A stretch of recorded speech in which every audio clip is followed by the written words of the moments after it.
So, so to begin, we'll do a quick recap of where we are, where we've reached, and where we will go next. So in parts 1 and 2, we focused on science and what science can tell us about the world, and what we can take away from that to develop our understanding of existence, the existence of God, ourselves, what we are, who we are, and all of that. And we will begin with how the physical world behaves. And that's what science was telling us, how the physical world behaves. And what we saw from that as an overall conclusion is that the world is very ordered and structured, and it follows a set of laws, the laws of physics, that themselves are very mathematical, very conceptual, and beautiful. And so that's where we reach with science. That's as far as science can actually take us. It can tell us how the world works. But what is it, and where did it come from, and why? And these are not the questions that science can answer. This is where we will transition to philosophy. And I sent a couple of short video clips on the chat. I hope you had a chance to watch those. They're very simple and short, but they start to touch on this transition. How do we go from science into the questions of philosophy? And what you will have seen is a couple of the physicists that were on those videos, Alan Guth and Alexander Vilenkin. These guys are top tier, some of the smartest physicists we have today. They've developed a lot of the theories that are accepted today, especially about the Big Bang. We talked about the Big Bang, and I'm trying to understand the early stages of the universe when it was first born. And both Alan Guth and Vilenkin have been very instrumental in developing the details of Big Bang theory, actually. Okay, so they're very influential and highly regarded. And what you saw, hopefully, from them was that they were both saying, look, if we're trying to explain where the universe came from, how it got here, we have to fall back on the laws of physics. We have to assume that the laws of physics were there before the universe in some form. But remember, before the universe is born, there's no matter, there's no space, there's not even really the concept of time, there's no energy, nothing. So where or how do these laws of physics exist when you don't have a universe there? And you can see how much they're hesitating. If you watch those videos again, you'll see very hesitant about what they can say, because physics cannot say much about it. Physics needs those laws. If the laws are there, then we can tell you exactly what will happen. But they need the laws to be there. So they assume that the laws are there. And Vilenkin in particular started to think about, well, do they exist in some kind of mind, right? Because these are concepts. Concepts normally exist in minds. And so started to, speculate about that, but also, as a physicist, very hesitant to go any further, because physics itself doesn't have anything to say. He can tell you what he thinks as a person, but as a physicist, if you're asking him as a trained physicist, he has nothing to say. So that's where we've reached. We have the laws of physics that kind of explain everything that goes on in the universe. And now we're going to take the questions further about where they came from and how do we explain the existence of the universe and everything else. Okay, so now we are firmly into philosophy territory, and I'll just share some slides which will remind us of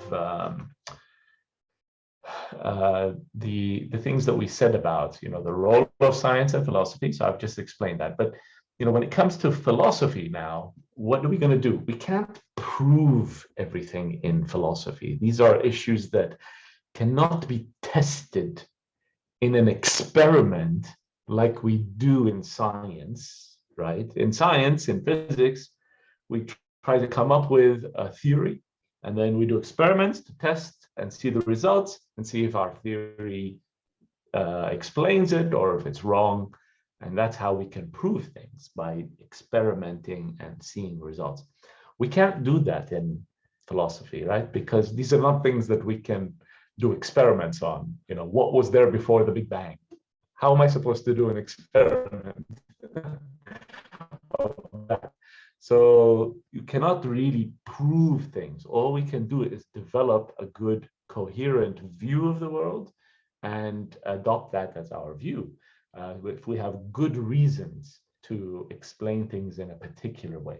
So the best answers when it comes to philosophy are have these characteristics. Okay, a good metaphysical theory, one of philosophy, is one that is logically coherent. It makes sense within itself. It's internally consistent.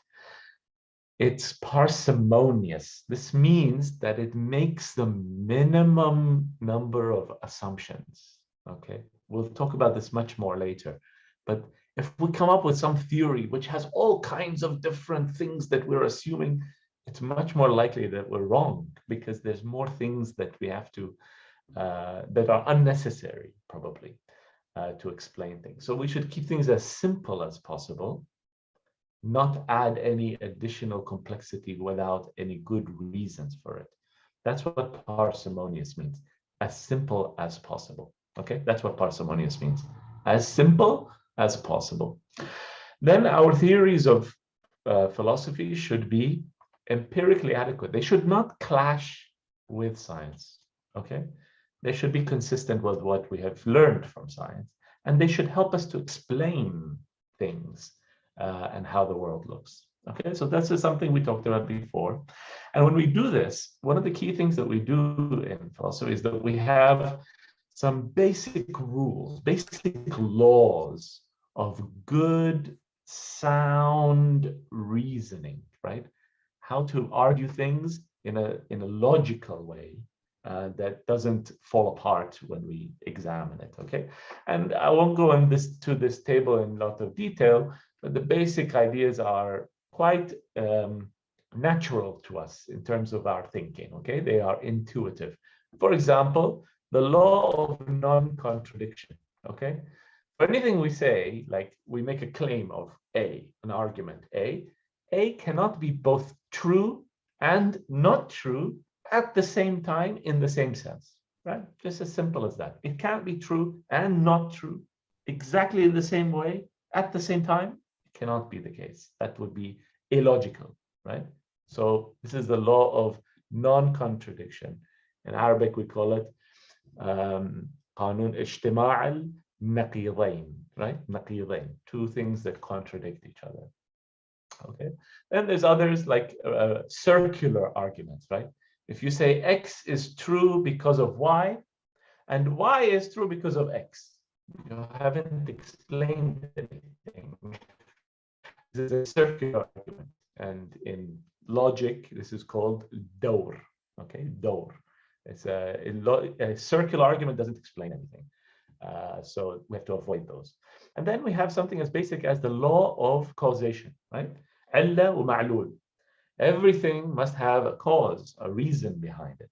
Okay, and another way of saying it is that something cannot come into being from absolutely nothingness without any cause, right? It just happened. That's not good philosophy, right? That's not explaining things with logic. We are here trying to explain and understand. If you just say, yeah, things can happen without any cause, then we haven't really explained anything. So we want to avoid those kind of things. So law of causation just says that we need to explain things through cause and effect. Okay, so that's just basic axioms, fundamental laws that we will use as we develop our philosophy. Okay. Now, with that, what I want to start with is actually an example of bad philosophy. Okay, how not to do it. And the funny thing is, or this, in a way, it's funny but also sad. And you will have seen it in one of the videos that I sent, the first one, is the philosophy that Stephen Hawking was talking about. Okay. And I've put his quote here. Okay, let me just, if you look at this slide, this at the top right here is one of the things that he has said he said this in his last, because there is a law such as gravity, the universe can and will create itself from nothing. Okay, it will create itself from nothing just because there is a law such as gravity. All right. Now, what are the problems with this, right? If we look at those fundamental axioms, well, there's a couple of things. Just from this one sentence, there's a lot of problems in it, okay? First of all, he's saying, because there is a law, right, which is not nothing, it's not a law, is something. A law of gravity is something, it's not nothing. Because there is a law, it will create itself from nothing, right? So there is something, but it'll create itself from nothing. So because there is something, the universe can create itself from nothing, right? Which is contradiction. This is naqidain. Even in the same sentence, he's managed to put two things that contradict each other, right? You have to make your mind up. Is there something or is there nothing? Is there gravity or is there nothing, right? You can't have both at the same time. So it's a good example of nonsense, something that makes no sense whatsoever. And then the point he says, where he says, will create itself. Okay. What can create itself, right? In other words, X creates X, right? If we say X creates Y, okay, and X came before Y, that's logical, that's possible. But if we say X creates X, that means X was there before itself in order to create itself, even though it was nothing. You see, it's complete contradiction in the same sentence, right? This is very bad philosophy. And I love what Stephen Hawking did for us in terms of his contribution to physics was amazing. He's considered really the most amazing physicist that we had since Einstein. Okay, really amazing contribution. But when it came to philosophy, he's not a trained philosopher, and he did a really lousy job. And I'm saying this, but a lot of people in the philosophy circles have criticized him for this because it's really basic philosophy going wrong.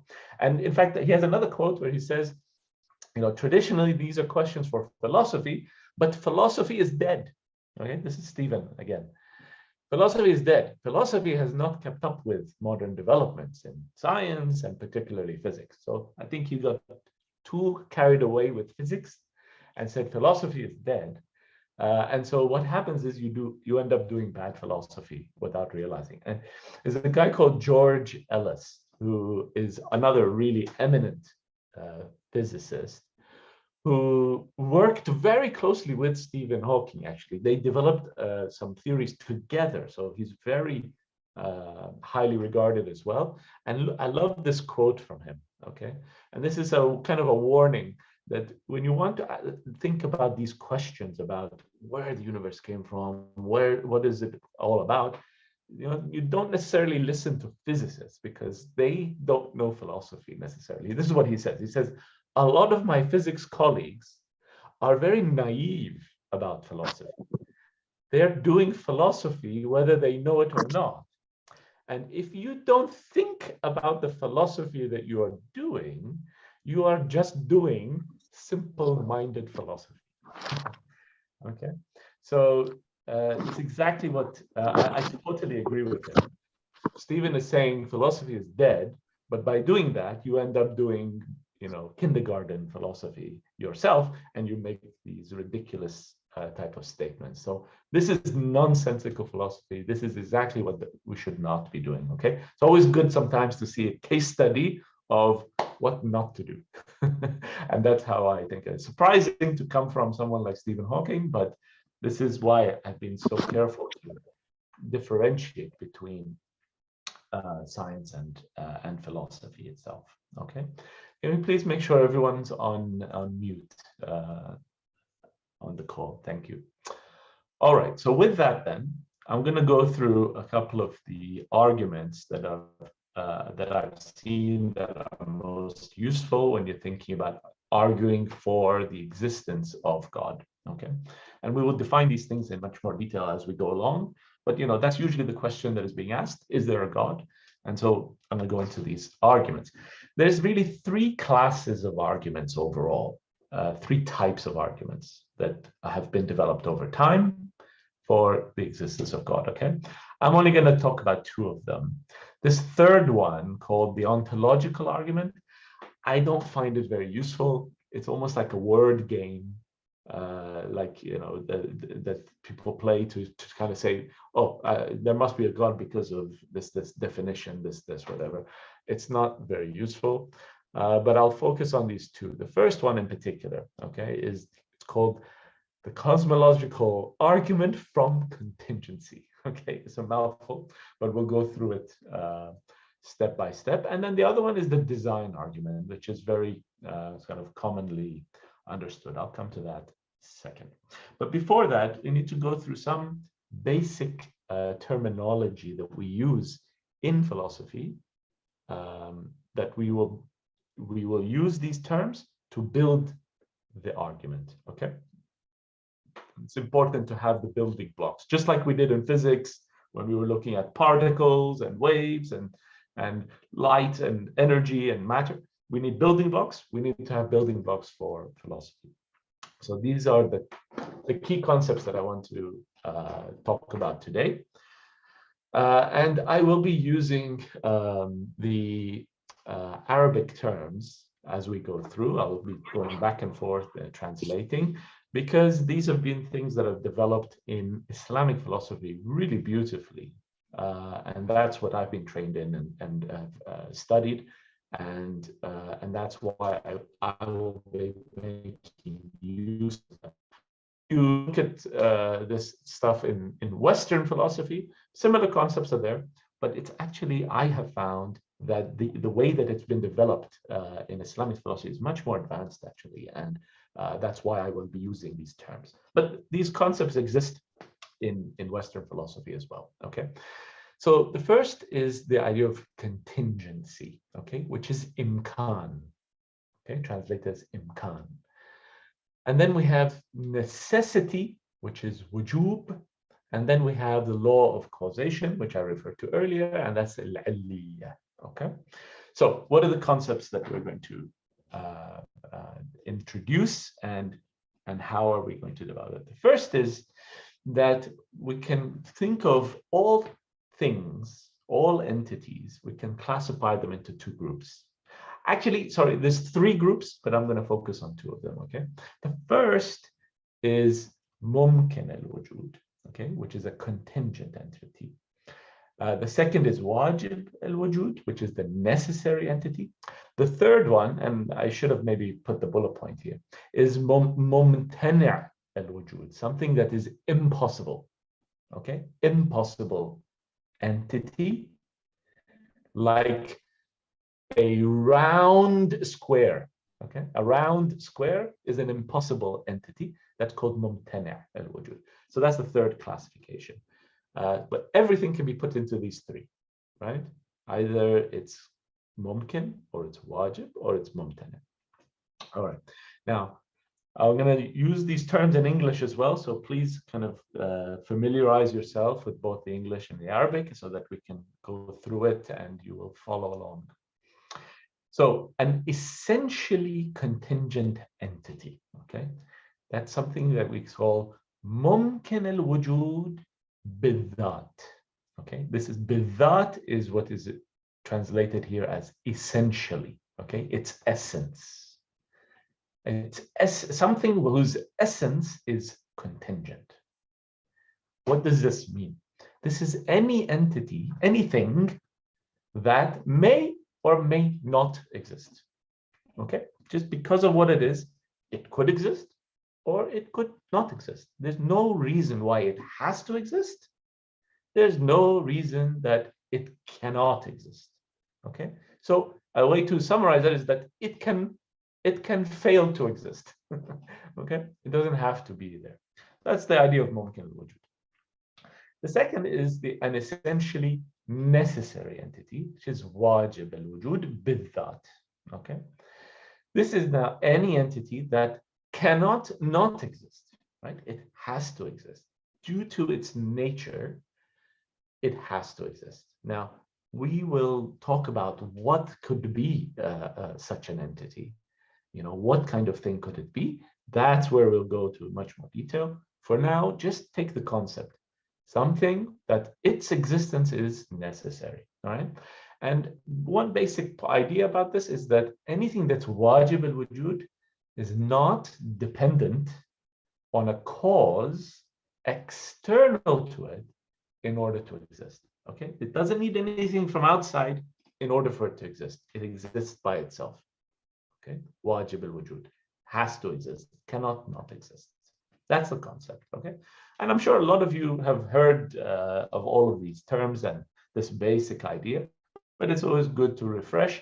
And you'll see that we'll take this much further. And I think some of these, even if you heard of this argument, wajib al-wujud and so on, there's some more detail about it that I find that very few people are aware of. All right, so with that, one more set of concepts. So here's an important part of where the causation comes into it, okay? العلية. So this is a few key things that we can state based on these concepts. One is that anything that is ممكن, right? ممكن الوجود بالذات needs a cause, okay, to bring it into existence, right? That's the whole point, that it has nothing that leads it to exist or to not exist, okay? It needs a cause to bring it into existence. That's the definition of mumkin. So now we're linking it to the cause. And there's a beautiful way to summarize this, and that is that for a mumkin, okay, the absence of a cause is a cause for the absence of that mumkin. Okay, so if there's no cause, the cause is absent, right? There's no cause, then the mumkin will be absent as well. It will not exist. Okay, so the way to summarize it in Arabic is even more beautiful. عدم العلة علة للعدم. Okay, عدم العلة, right? There's no cause. The cause is non-existent. It is a cause for the non-existence of the mumkin. All right. So that means that a contingent entity will remain non-existent if there is no cause to into existence. Okay. All right. So that's one idea. Now, how does it then happen? What's the process when a cause comes? Okay, a cause comes or arises for the mumkin. What happens after that? How does it come into being? So in Islamic philosophy, they developed a really useful concept, which is wajib bil-ghayr. Okay, so this is what this bullet point's about. If the cause exists, okay, so we have the illah, then the mumkin becomes necessary, but necessary by this illah. Wajib bil-ghayr. Okay, because when the cause comes, it cannot remain as mumkin. No, now it has to exist, right? That's the whole point. The cause makes it exist. So if it makes it exist, it means it becomes necessary. but not necessarily because of itself, necessary by the cause, something other than itself. Okay, so this is the concept of wajib bil ghayr. All right, now we'll use this later, but just take this as an idea. So the mumkin, now we have a kind of more complete definition of it. A contingent being, in essence, it is contingent in essence, but necessary by other. Okay, so its own essence is mumkin, but if certain conditions arise, if the cause arises, it is still mumkin bil that, but at that point it becomes wajib bil ghayr. Okay, then we say that, and closely linked to this is that if the cause exists, then the effect, this mumkin becoming existent, which is the effect, al-ma'lul, has no choice but to exist immediately at that time. Right? That's what causation means. When we say the law of causation, something is a cause, it leads to an effect, then that relationship, this is the basis of science. When we say something bumps into something else, the cause immediately leads to the effect. There's no choice involved. Okay, it's immediate without choice. And so the way we summarize that in Arabic is لا يجوز تخلف المعلول عن علته التامة. Okay, if you have a complete cause, the conditions are met, then you cannot avoid the effect. The effect, the ma'lul, right, this mumkin becoming existent, can't sit there and think about whether it wants to be existent or not. No, it has to follow. Okay, and that's why if we link this to the previous bullet, you can understand why it becomes wajib. You see, it becomes wajib, but wajib bil ghayr. Okay, and now the last point here. The last point is that this need that the mumkin has, right? It needs the cause in order to. This need for a cause continues unchanged before, during, and after it exists. Okay? And I'll explain why. But in Arabic, it's al-haja, right? This need for a cause, right? Al-haja lil-illa. Al-haja mahfudha ma'al mumkin huduthan wa baqa'an. Okay? The fact that this thing is still a mumkin, its essence, its that is still mumkin. Even when it comes into existence, right? That's huduthan, meaning coming into existence. Okay, at that point, of course, it needed the cause, but in order to stay in existence, it still needs the cause because its essence has not changed. You see, its essence doesn't change just because it exists now.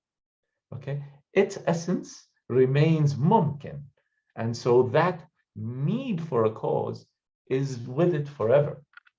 Right, the need. الحاجة محفوظة مع الممكن حدوثا وبقاء. In order to come into existence and to remain in existence, it continues to need the cause. This is when we're talking about existence, yeah, coming into existence. So I know that was a lot of different ideas together, but hopefully it makes sense. It's not too difficult, but these are very useful, logical ways to think about the relationships between these types of entities. The mumkin, the wajib, the concept of bil ghayr. These will be very, very useful when we think about where we're going after here. Okay. All right. So with that, we'll step into the cosmological argument from Sorry, contingency. Hani, there is a And question it's a here. very simple argument. Yes.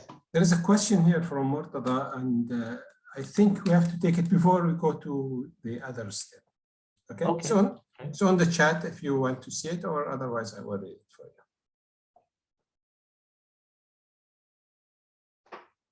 Is there any literature around why out of nowhere suddenly a cause comes into existence?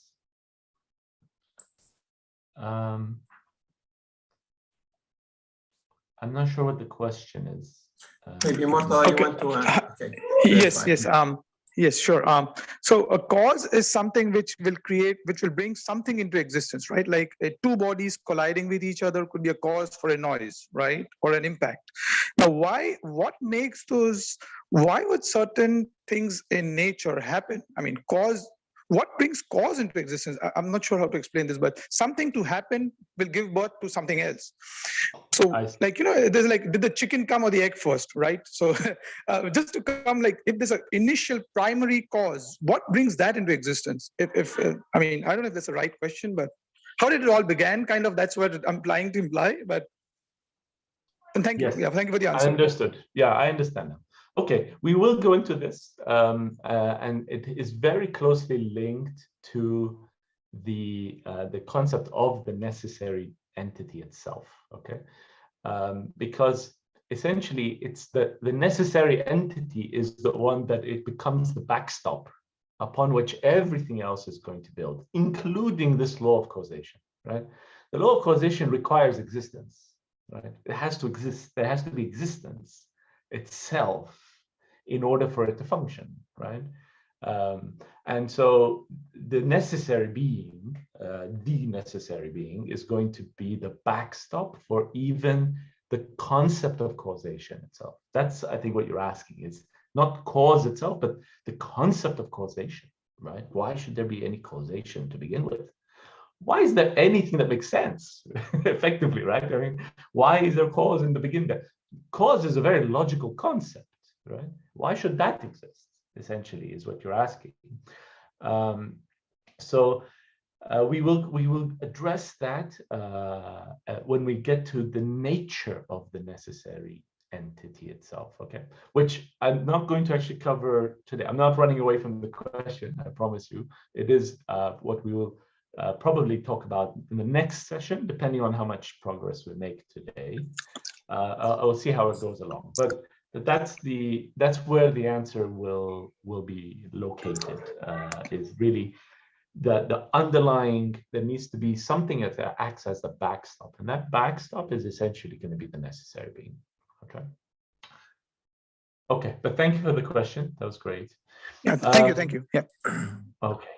And there is another question within the subject. Please, it's up to you if you want to take it or just to postpone it. Yeah, okay. So law of causation and coincidence, right? So, so coincidence, we usually in philosophy talk about it as chance, okay, which in Arabic is sadfa.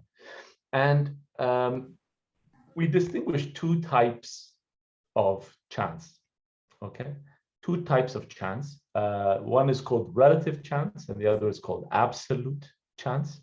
So صدفة مطلقة وصدفة نسبية.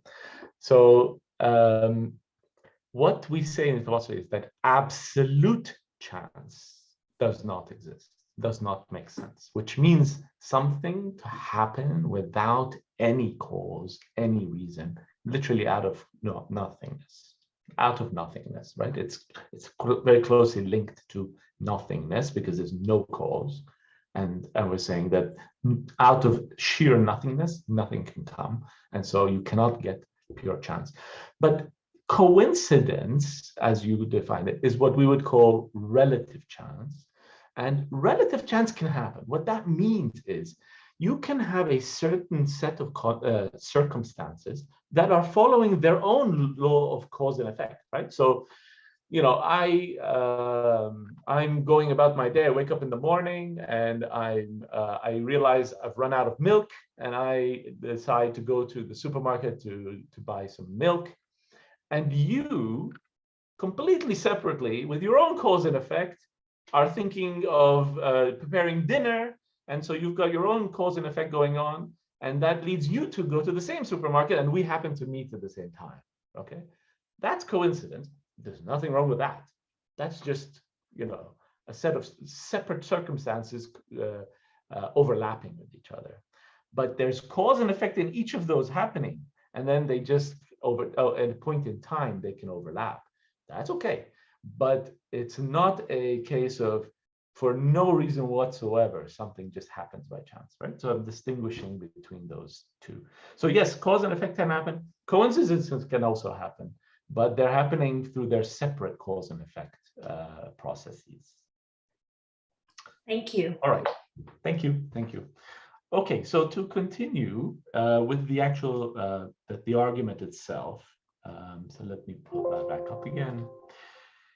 All right, so it's fairly simple because we've taken the time to build the building block, and so I'll just lay it out and you'll see. So step one of the argument, just 4 steps. Step one, that any mumkin al-wujud bidhat may or may not exist, right? But we know from direct experience, we know that some mumkin al-wujud bidhat do exist, right? We know that. We know it about ourselves. We know it about the world around us. If you want to question that, we can go into all of that about doubting it and so on, but then the doubt exists. So this is a simple starting point, but it's just basically saying that we do see around us things that don't have to exist, but they do exist. Okay, so some mumkins do exist. Step 2, since some contingent entities do exist, then there must be at least one necessary entity which is not contingent, which is basically independent. Okay, because otherwise there would be, if it was only a world of contingent entities, then we have no explanation of how they can arise, right? They are all mumkin al-wujud bidhat. They are in need of something bil ghayr to bring them into existence. And at the end of that chain, there needs to be a necessary entity. Step 3, just one such necessary entity would suffice to explain the whole of all of the other contingents. You only need one. And this comes into the parsimony concept we talked about earlier. We should really only assume the minimum of things that we need to explain everything. So we cannot have 0 necessary entities. We need one necessary entity. Should we assume there's 2 or 3 or 4? Parsimony would argue you don't need them, so we will not take that step. We only need one of those. And that's the step 4 is that we call that necessary entity God. Okay, that's what we mean by God, that this wajib al-wujud bidhat. Okay, now I have more kind of detail broken out on this slide here about what the underlying argument is, but I mean I've just kind of taken you through all of that, so I'm not going to spend too much time on it. Essentially, though, it's what it's saying is that the core is really step 2, which says that because they are contingent, they require something other than themselves to cause them to exist, thus turning potential existence into actual existence. No contingent thing or a series of contingent things can cause itself. Therefore, there must be at least one non-contingent cause of the contingent things. Okay, and then the rest of it kind of follows from there. So it's fairly simple. You have mumkins, you need one wajib that brings them out. All right, now what I'm going to do is actually apply this to physics. Okay, so I love, I hope to do it kind of just conceptually, just kind of speculating and philosophizing. I like to bring it down to kind of concrete, the world and what we know from science as well, right? Based on experiments and verification. So what I do here is I apply this argument of contingency to a modern physics framework, okay? So this is the way I would put down some steps of how to think about this. Step one is that all entities in the cosmos are contingent, right? We just said that. Everything around us is mumkin. And they depend on the laws of physics to explain, how they come into this physical world and how they behave, okay? But the laws of physics themselves now, right? This is where we reached at the end of science, and this is what Alan Guth and Valenkin were talking about, right? The laws themselves, where do they come from? Well, the laws of physics are also contingent, okay? They could have not existed, right? They could have not existed. They didn't have to exist. There's no reason, I have not seen anybody make a convincing case for why you had to have these laws of physics, right? Why is there nothing? There's nothing about them that makes them such that they have to exist. So, and in fact, they are expressed in mathematical form, okay? So it's math. So math exists, okay? In some sense, you could say math exists. Does math have to exist? Does mathematics have to exist? Okay, even that I would say there's no reason why mathematics has to exist. But even if I acknowledge that somehow mathematics has to exist, mathematics has no causative powers. Okay, math doesn't create things. Math is just concepts. So, this step is making the case that the laws of physics are not that necessary entity, that wajib. They cannot be the wajib that we're looking for, all right? So you have to go a step further. And this is where, physicists usually stop. They're like, well, look, I believe in the laws of physics. The laws of physics are there. I can explain everything else. We say to them, well, listen, from a philosophy point of view, that doesn't make sense because you're still stopping at something that is contingent, right? We are going to the next logical step of saying that you need to have something that's wajib that creates them, right? And brings it into being, makes those laws. So a necessary entity is required to write the laws, right? We talked about how beautifully they're designed. You have to write the laws, so to speak, and you have to actualize them. Remember, this was Stephen Hawking's what breathes fire into the equations, right? You have to actualize them. And the math that's behind them. You probably have to do the math first and the laws, right? You have to bring all of that together. You need a necessary entity to do that, okay? And the rest of it follows. Just one necessary entity is enough for us to explain the existence and the actualizations of those laws. And then the universe follows from there, right? They give rise to the laws, they govern over the laws, all through this necessary entity. And that's what we refer to as God. So here's how I've taken, where we stopped in science. And then we built some building blocks of logical philosophy, and now we apply that to the science to take it to the next logical step to say where it all starts, and it all needs to start with a necessary being. Okay, so that's applying the argument within a science kind of framework, if you will, linking it to. This is how I would talk to those physicists. That's what I would explain to them. I would say, like you said yourselves, you need the laws to be there before the universe. Okay, but now let's talk about the laws. They are also mumkin. They need a wajib, and this is the argument.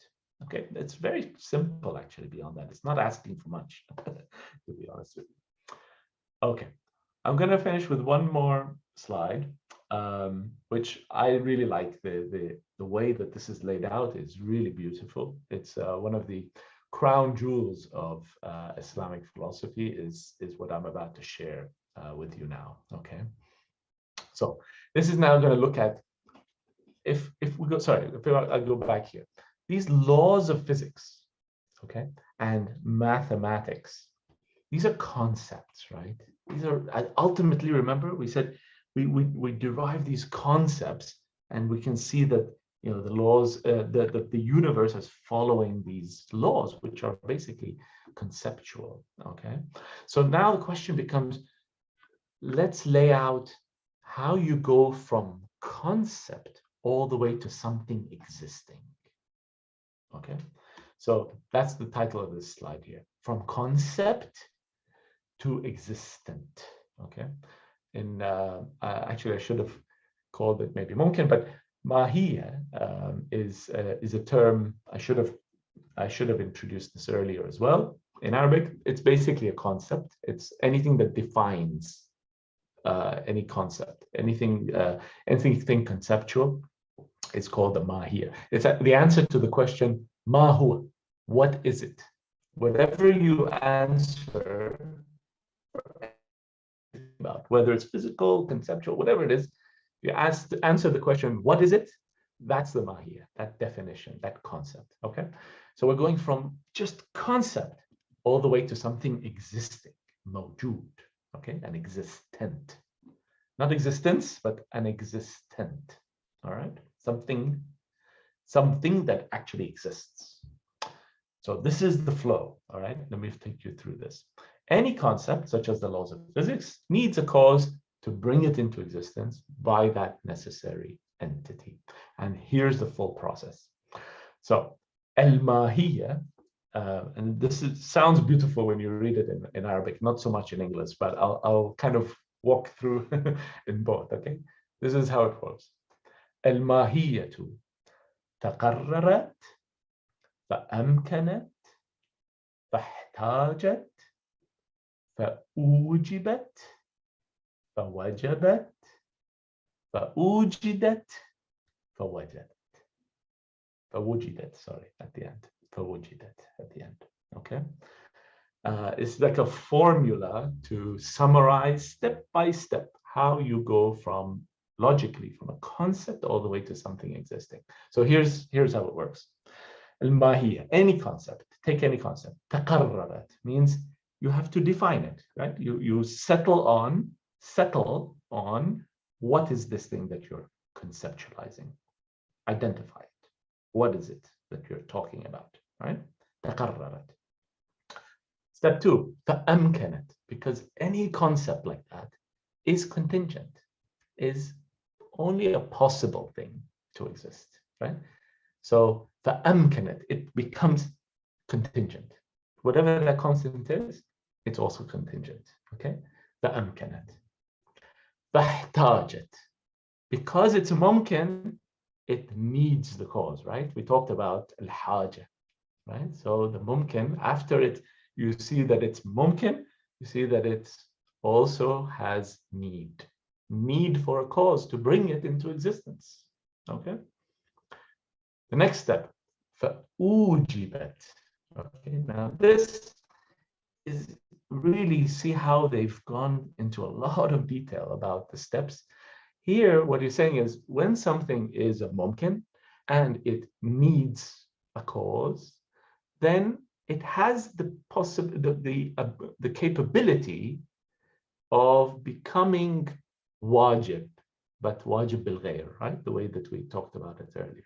But ujibat just means that it becomes necessitated if a cause arises, right? That's its nature, is that if a cause arises, it becomes. So that's what ujibat means here, okay? For ujibat.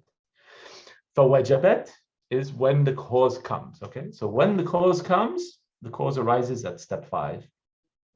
That's when it becomes wajib. It has to exist now, bil ghayr, okay? So then what happens is that it comes into existence. فَأُوجِدَتْ. It's origination, ijad in Arabic. It's originated, it's created. All right. And then the last step is فَوُجِدَتْ. So then it exists, right? It came into existence and now it exists. It's a mawjood. All right. It's beautifully laid out, step by step, what you need.